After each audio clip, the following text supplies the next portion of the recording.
yield 5 minutes to Ms. Lee from California. Thank you very much, Mr. Chairman and Ranking Member.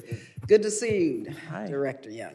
You know what question I'd like to ask you, but I'd like to frame it in the context of what the Congressional Budget Office has shown in terms of reducing our defense budget. The President's 2024 budget includes an $886 billion, includes $886 billion for defense spending, which is a 3.3% increase, I believe, over the enacted 2023 level, which included, for the last 2 years, actually, about $37 billion over what the President asked in the prior couple of years. Now, the Pentagon, first of all, has not been audited. No agency in the history of this country has ever failed an audit, and I believe the Pentagon has failed 5 audits. Again, going to the Congressional Budget Office, it has shown that a cut of $100 billion would not impact our national security. We know there's about $150 billion in waste, fraud, and abuse. The taxpayers deserve accountability in terms of how the Pentagon is spending their money. So I can't understand why we would increase defense spending when the Pentagon can't even pass an audit 5 times. So with every $100 billion, according to the CBO, we could power every household with solar energy, hire 1 million elementary school teachers, provide free tuition for 2 out of 3 public college students. We could cover medical care for 7 million veterans and so much more. And so I'm trying to get a handle on how did the administration arrive at this funding level given the increases above what the administration asked for the last couple of years, and how can we justify increasing an agency or a department that has failed 5 audits? Congresswoman, you probably won't be surprised. I will get that from you. I will get a wildly different belief that we should be doing more on defense from some on this panel today.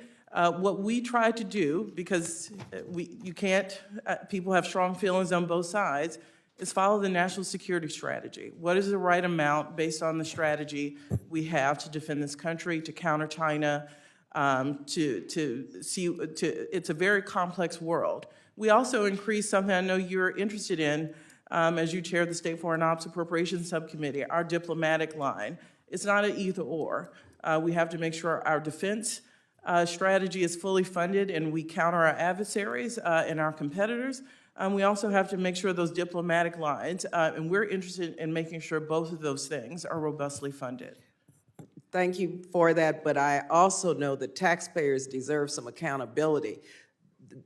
Everyone must be accountable to spending public money, every agency. It's failed an audit 5 times, and in fact, our 3 legs of our national defense development diplomacy. In the last few years, my budget as chair of State and Foreign Ops was approximately $64 billion. Defense was approximately $750 billion.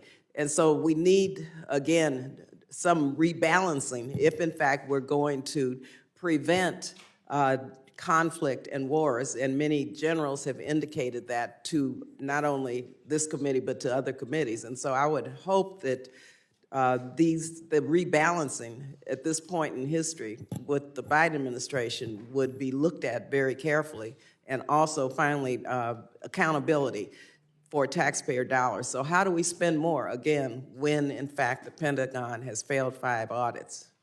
They have not received a clean audit, and I told this to a member last year on this committee, I believe.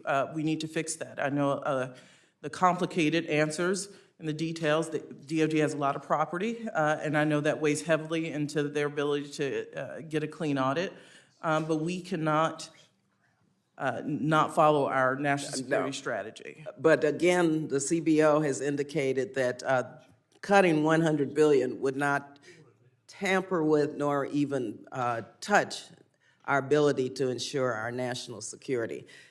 Let me just ask you very quickly, because again, going back to $100 billion, the CTC expansion of the childhood poverty rate the CTC actually reduced poverty rates among children.